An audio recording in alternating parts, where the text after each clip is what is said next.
Hello friends, स्वागत है आपका हमारे इस यूट्यूब चैनल पर।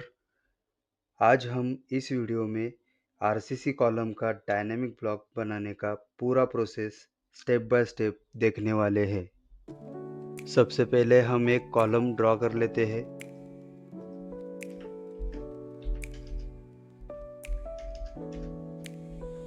अब इस कॉलम को हम और एक जगह पे कॉपी कर लेंगे। इसमें से एक कॉलम को सॉलिड हैच देंगे और दूसरे वाले कॉलम को स्टॉप हैच देंगे।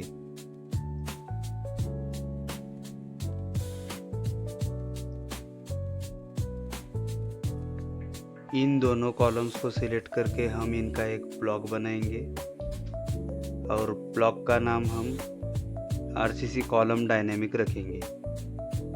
ओके करके हम इस कॉलम का सेंटर पॉइंट पिक करेंगे।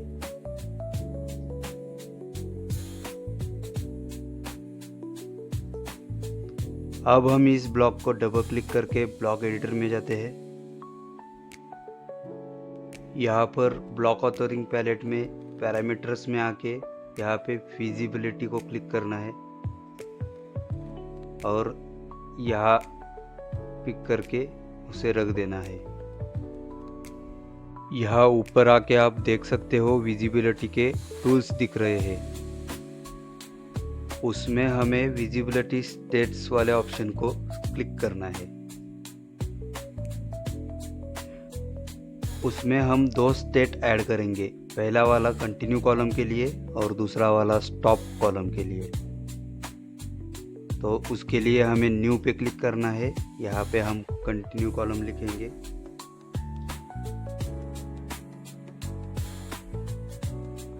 और दूसरा ऐड करेंगे, उसको हम स्टॉप कॉलम लिखेंगे।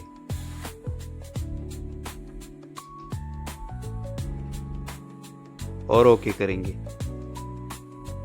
अब हमें इस वाले स्टेट को डिलीट कर देना है।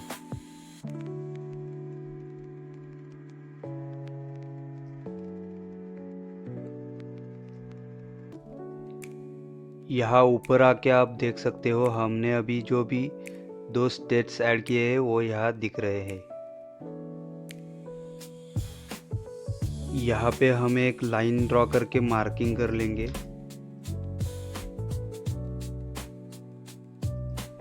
क्योंकि हमें ये वाला स्टॉप कॉलम यहाँ पे इस पोजीशन पे लाके रखना है, इसलिए अब यहाँ ऊपर आके हम देखेंगे तो यहाँ पे स्टॉप कॉलम का स्टेट सिलेक्शन है। इसका मतलब इस स्टेट में हमें ये स्टॉप कॉलम ही दिखना चाहिए, विजिबल चाहिए, और ये कंटिन्यू वाला कॉलम हमें इनविजिबल चाहिए। इसलिए हमें यहाँ पे क्लिक करना है मेक इनविजिबल और कंटिन्यू वाले कॉलम को सिलेक्ट कर देना है और एंटर करना है।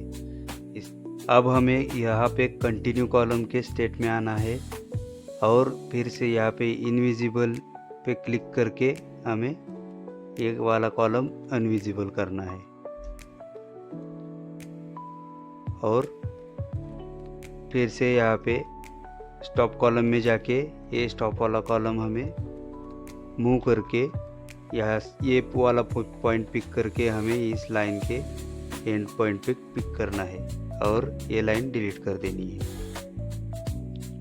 अब यहाँ पे कंटिन्यू कॉलम में आके हमें इसे पैरामीटर्स लगा लेने हैं, लेंथ के लिए और विड्थ के लिए। सबसे पहले हम कॉलम विड्थ को पैरामीटर लगाएंगे, उसके बाद लेंथ को। तो यहाँ पे पैरामीटर्स में आके हमें लीनियर सिलेक्ट करना है और यहाँ फर्स्ट पॉइंट पे करके एंड पॉइंट यहाँ पिक करके यहाँ डायमेंशन की तरह क्लिक कर देना है और प्रॉपर्टी में जाके इस पैरामीटर को सिलेक्ट करके यहाँ ग्रिप में एक सिलेक्ट करना है और इस पैरामीटर को रीनेम कर देना है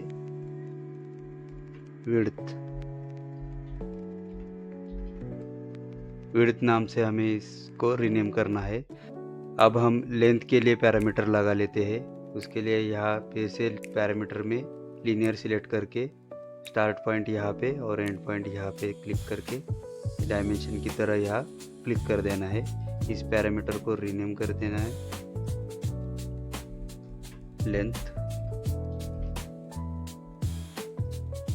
और इसी पैरामीटर को सिलेक्ट करके यहाँ ग्रिप में एक सिलेक्ट करना है। अभी हमने ये पैरामीटर्स कंटिन्यू कॉलम में लगाए हैं, यही सेम पैरामीटर्स हमें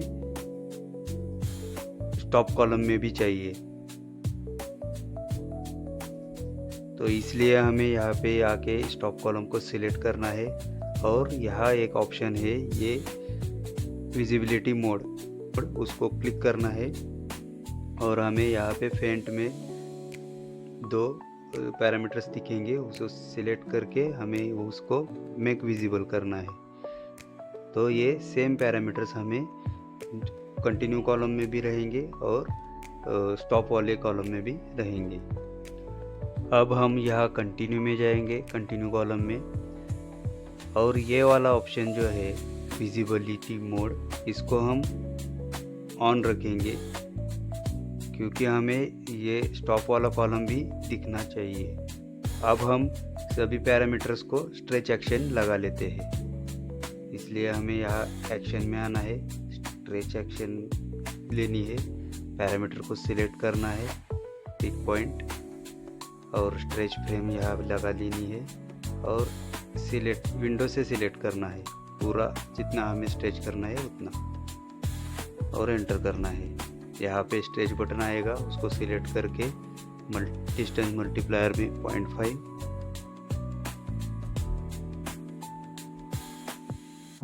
अब हम अदर डायरेक्शन को भी स्ट्रेच फ्रेम लगा लेते हैं।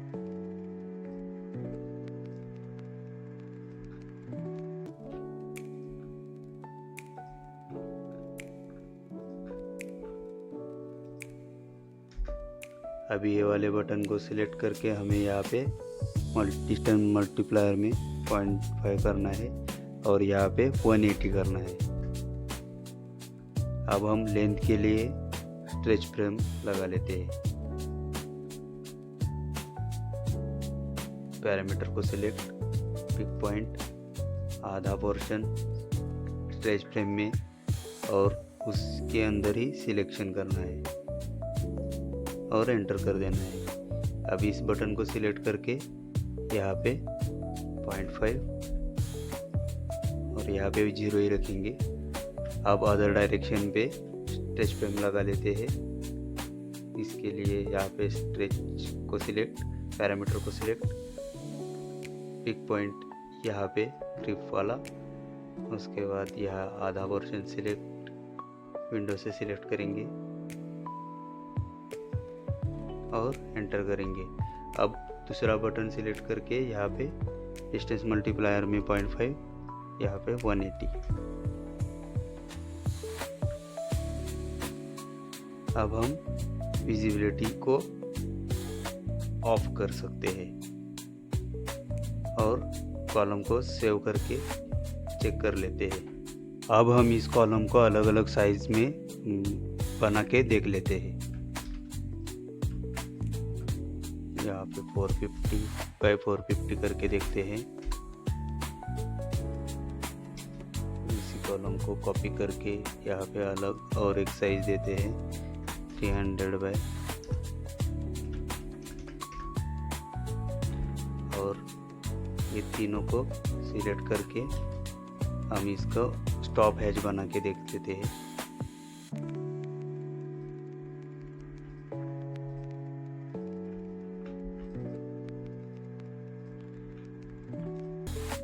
अब हम ये दो कॉलम ही कंटिन्यू चाहिए तो इसको हम कॉपी करके ये दोनों एक ही साथ सिलेक्ट करके यहाँ पे कंटिन्यू भी कर सकते हो। डायमेंशन लगा के हम उसको देख लेते हैं।